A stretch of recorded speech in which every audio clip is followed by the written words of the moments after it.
Vice President Sara Duterte, mga sangkay, susunduin na ba ng NBI?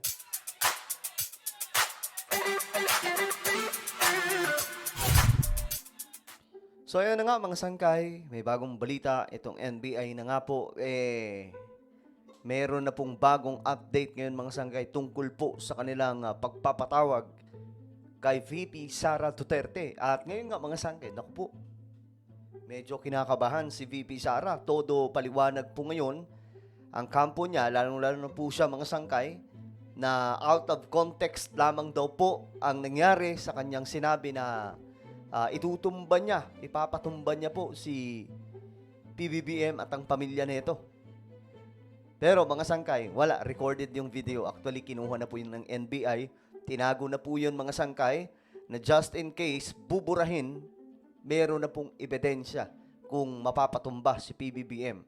So, di natin alam mga sangkay, mamaya mangyari na may bumira kay PBBM, tapos si VP Sara ang sisihin. Halimbawa na lang, yung mga may gusto dyan sa kapangyarihan mga sangkay, na ang mangyari, ipabira si PBBM, God forbid, wag naman po sana. Tapos kahit hindi si Sara Duterte ang gumawa, siya ang masisisi dito, mga sangkay. Bakit? Siya ang nagsalita eh. Di ba? Siya ang nag-ungkat na mayroon po siyang hired na bibira. Anyway, bago tayo mag-umpisa, pakisubscribe po muna yung ating YouTube channel. Ayan po, tayo ay 1.35 million subscribers na. Sa mga hindi pa po nakakapag-subscribe dyan, makikita nyo po yung subscribe button sa ibaba ng video na to. I-click nyo lamang po yun, tapos i-click nyo yung bell at i-click nyo po yung all. Sa mga nanonood naman po sa Facebook, i-follow nyo po yung ating Facebook page. Ngayon mga sangkay, tingnan po natin itong balita ngayon. Ayan po. VP Sara Duterte pinadalhan na ng subpoena ng NBI kaugnay ng pahayag versus PBBM. So alamin po natin ang balitang ito. Hapon, Jed, ilang araw ang binigay ng NBI para tumugon sa subpoena si VP Sara Duterte. Magandang hapon, June. Binigyan ng NBI si Vice President Sara Duterte ng 3 araw mula ngayon. Naku, 3 days lang pala ang ibinigay mga sangkay. Ang akala ko nga, aabot pa mga sangkay ng mga 5 days. So 3 days lang ang binigay na parang ultimatum ito para pumunta si VP Sara sa NBI. Kung hindi mangyayari, kung mag-aangas pa rin siya, ang mangyayari, baka makasuhan na siya dito o sunduin siya mismo ng NBI. O sa darating na Biyernes, November 29 ay aasahan ng NBI na darating si VP Duterte o magbibigay ng tugon si Vice President Sara Duterte kaugnay nga sa subpoena na isinilbi sa kanya ngayong araw. Nako po. Medyo kabado nga siya ngayon mga sangkay kasi NBI na yung makakalaban niya dito eh. Alam po natin. Ito guys, sabi ko lang kayo ng kaunting idea. Pag NBI ang gumalaw, itong mga detective ng NBI, mahirap yan mga sangkay, kalabanin. Mas maraming nakakalkal yan. Pakikialaman lahat ng impormasyon na mayroon ka, malalaman sila, ganyan po itong NBI. Kasi ang NBI ata parang katumbas po ng FBI ng United States of America or parang CIA. Alas 12 ng tanghali dumating na sa tanggapan ng Office of the Vice President sa Mandaluyong City ang mga tauhan ng National Bureau of Investigation o NBI bitbitang subpoena para kay Vice President Sara Duterte. Sa kopya ng subpoena, pinadadalo si VP Duterte sa tanggapan ng NBI sa darating na Biyernes, November 29. Ito ay upang marinig ang kanyang paliwanag kaugnay ng mga binitawan nitong salita sa kanyang online press conference nitong weekend. Kung saan sinasabing nagpahayag ang pangalawang Pangulo ukol sa umano'y pagpapapatay kay Pangulong Ferdinand Marcos Jr., First Lady Liza Marcos, at House Speaker Martin Romualdez. Alam nyo mga sangkay, pwede pa nga makinabang dito si Romualdez eh. Halimbawa na lang, kahit hindi si VP Sara ang magpatumba. Diba? Kung sino ang mag-utos. Ngayon sa survey, si Romualdez umaangat, diba? So, alam nyo na ang mangyayari. May pabanta-banta pa kasi. Yun ang sinasabi po natin. Kapag galit po tayo, huwag po tayong magsasalita. Tikom na lang ang bibig, gumilid na lang muna. Kasi doon ka magkakamali. O, kita mo ngayon. Ngayon, naglabas po sila ng statement. Todo tanggi na sa kanilang mga sinasabi. Wala, nahimasmasan na eh. Andun na eh. Nasabi na eh. Paano yan? Ang purpose po ng subpoena is to shed light doon sa mga utterances ng Vice President. Usually po naman po anytime po, pero by 9 o'clock dapat na. Pwede naman po siya magpadala ng emissary or ng kahit na sino messenger para i-reset. Pwede naman po siguro. Mas maganda kung mismo yung Vice President na po.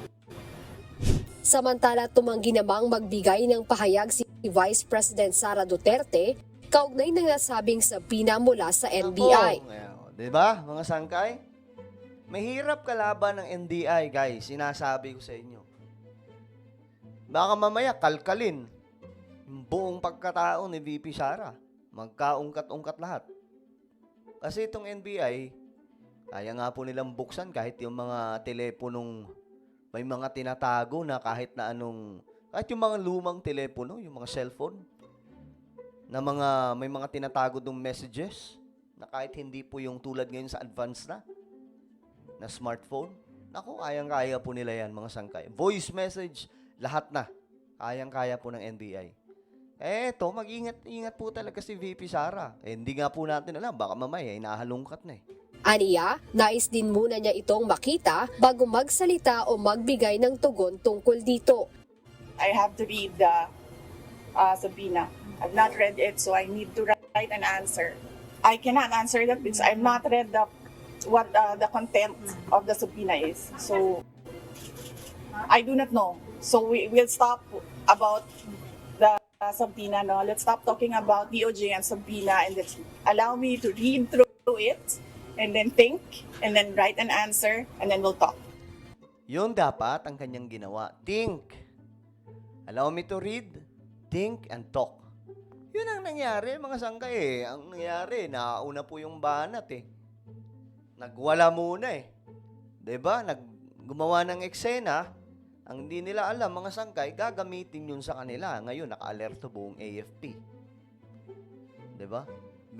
Alam nyo, hindi naman siya sinasabi nating si guilty na si VP Sara. Pero I'm sure, marami po dyan, mga agent, nagkalat na po yan at nagbabantay na nagmamanman na kay VP Sara. Hinahanap nga po ngayon daw yung hitman eh.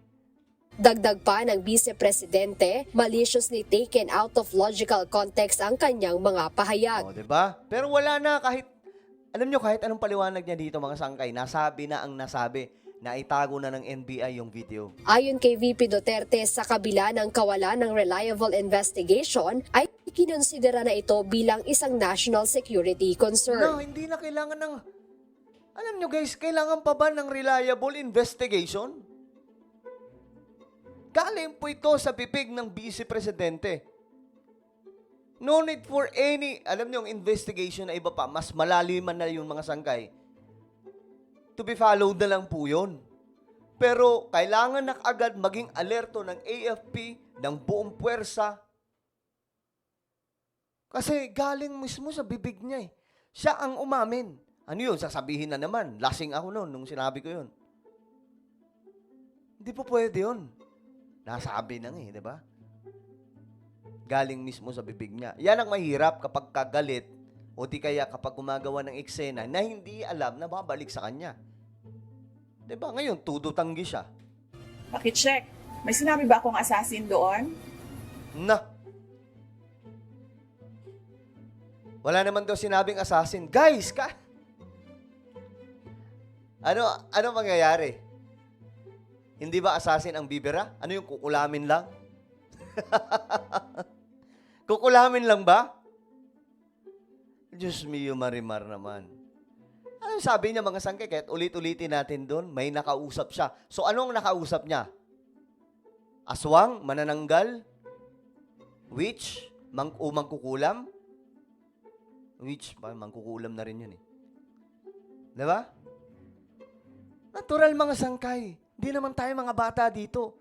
Ano yun? Pinagtitripan tayo ni VP Sara? Wala. So nilalagay nila doon sa narrative nila, assassin. VP Sara, wag tayong maglokohan dito. Klaro yung nabanggit niya eh. Klaro yung nabanggit niya, hindi na kailangan ng word na assassin or word na hitman para intindihin yun. Ipapatumban niya. Yun ang sabi. Di ba? May nakausap na ako. Ano yun? Kukulamin lang? Ganun ba yun? Lulukan pa tayo dito eh. Well, ano po ang inyong opinion mga sanggay? Ngayon kasi parang kinakabahan na po itong si VP Sara. Alam nyo guys, ako wala naman akong ano dito, kung sino sa kanila yung, kumbaga, kung sino sa kanila dito yung magwawagi hanggang sa dulo, bahala sila sa buhay nila. Ang akin lang, mga sanggay, huwag tayong lulukuhin sa bayan ng Pilipino, di ba? Nakarinig po natin eh. Di ba? Tapos ngayon, hindi aaminin. Wala naman daw assassin na word. Guys, hindi kailangan ng word na assassin doon or hitman. Or mas okay kung nabanggit niya para mas malinaw. Pero hindi na kailangan marinig yun para maintindihan natin kung anong tinutukoy niya. Diba? Ang salita pa lang na ipapatumba, alam mo na yun. Patumba. Diba? So ngayon mga sangkay, binigyan lamang po siya ng 3 days ng NBI and good luck kay Vice President Sara Duterte. Kamusta po kayong lahat mga kababayan? Sa mga hindi pa po nakapag-subscribe sa isa kong YouTube channel, ito po ay Sangkay Revelation. Hanapin niyo po ito sa YouTube, mga sangkay. Magaganda po yung ating content dito. Hindi kayo magsisisi, hindi kayo maboboard. Magaganda po yung topic natin dito. Hanapin niyo lamang po ito sa YouTube. Then click the subscribe, click the bell, and click all. Ako na po yung magpapaalam. Mag-iingat pong lahat. God bless everyone.